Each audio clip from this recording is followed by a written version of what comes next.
So, what does it truly take to lead a world-class hotel? It's so much more than just managing the day-to-day. It's about being an architect, crafting a blueprint for success that lasts. Today, we're going to dive deep into the essential traits that really define the absolute best hotel general managers out there. Hello and welcome. To all the students of Europe Hotel School joining us, I'm pleased to guide you on this part of your online learning journey. Think of me as your dedicated AI expert with a deep well of experience in modern hotel operations. We're going to use industry data and proven practices to paint a really clear picture of what leadership excellence looks like right now. All right, here's our game plan. We'll kick things off right at the heart of hospitality. From there, we'll build our leadership blueprint with three essential pillars: the strategic architect, the people-first leader, and the talent cultivator. And then we'll put it all together. Sound good? Let's get started. First up, the heart of hospitality. See, before we can even start building that blueprint, we have to understand just how central, how pivotal the GM's role is to the entire hotel ecosystem. Everything, and I mean everything, radiates from this core. So, who is a general manager really? At their very core, they're the one person responsible for two absolutely critical things: making sure guests have a superior experience and creating an environment where employees are happy. And here's the key: it's not one or the other. The truly great GMs, they know these two goals are completely tangled up together. You simply can't have one without the other. Okay, let's lay the foundation with our very first pillar, the strategic architect. This is all about the big picture, forging that long-term vision and making sure the hotel is on solid financial ground. Now, what's so important to grasp here is that a visionary approach isn't just about having some vague, lofty idea. No way. It's about having a crystal clear picture of your long-term goals and, this is crucial, a real, practical strategy to get there. Plus, that vision has to be flexible enough to adapt to whatever the industry throws at you, all while being the thing that gets your team fired up to come to work every day.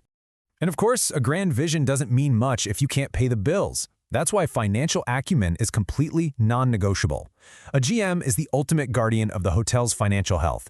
We're talking way beyond just making a budget here. It's about understanding the business inside and out to make sure it's built to last. And this slide, it just lays out the balance perfectly. If the strategic architect is all about the what and the why, the vision, the goals, the numbers, then our next pillar is all about the who. And that's the guests and, just as importantly, the team that makes that vision a reality day in and day out. Which brings us right to our second pillar, the people-first leader.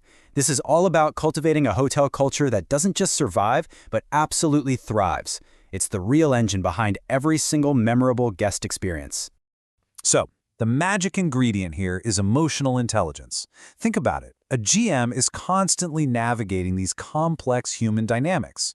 The ability to genuinely tune in to how staff and guests are feeling, well, that's what creates a truly welcoming place. And that's not some fluffy, soft skill. It's a strategic advantage that builds rock-solid loyalty.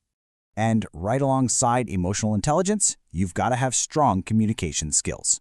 I mean, what good is a brilliant vision if it just stays locked away in the GM's head? It's through clear, consistent, and inspiring communication that a GM takes that big picture strategy and turns it into daily action, getting everyone aligned and motivated for excellence. Now this is where it gets really interesting, how the best GMs actually lead. It is not about micromanaging. It's the total opposite. It's about empowerment. They start by giving their teams the autonomy, the freedom to do their jobs. When you do that, you naturally promote a culture of accountability. And when people feel accountable, they start to feel real ownership, and that's when you see performance and job satisfaction just take off. And that leads us perfectly into our third and final pillar, the talent cultivator. This is about investing in what is, without a doubt, the hotel's most valuable asset, its people. Look, top-tier general managers just get it. They understand that a skilled, motivated team is the absolute bedrock of their success.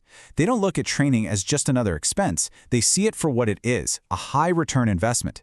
They're the ones actively creating and pushing for programs that help their people grow. And the results of that investment? They're not just a feeling, they're undeniable. Just look at the data. When you pour resources into staff development, what happens? Service quality shoots through the roof. Employee retention goes up, which means you keep your best people from walking out the door. And what's the end result of amazing service delivered by a happy, skilled team? Guest satisfaction soars. It's a powerful and very profitable cycle. So let's bring it all home. We've explored the 3 core pillars that hold up a truly successful hotel. Now, it's time to assemble the complete blueprint for what a top-tier hospitality leader looks like. And there it is, the whole shebang. You start with a strategic foundation, a visionary approach paired with sharp financial acumen. You bring that structure to life with exceptional emotional intelligence, clear communication, and an empowering leadership style. And you make it all last by focusing relentlessly on developing your talent. Every single piece is absolutely essential. So, as we wrap up, I have one final question for you. As you start your own incredible journey in this industry, take a good look at this blueprint. Which pillar are you going to focus on building first? Think about your own strengths and be honest about where you want to grow. Because taking that first step, that's how you begin to build your own legacy as a leader. Thank you for your time.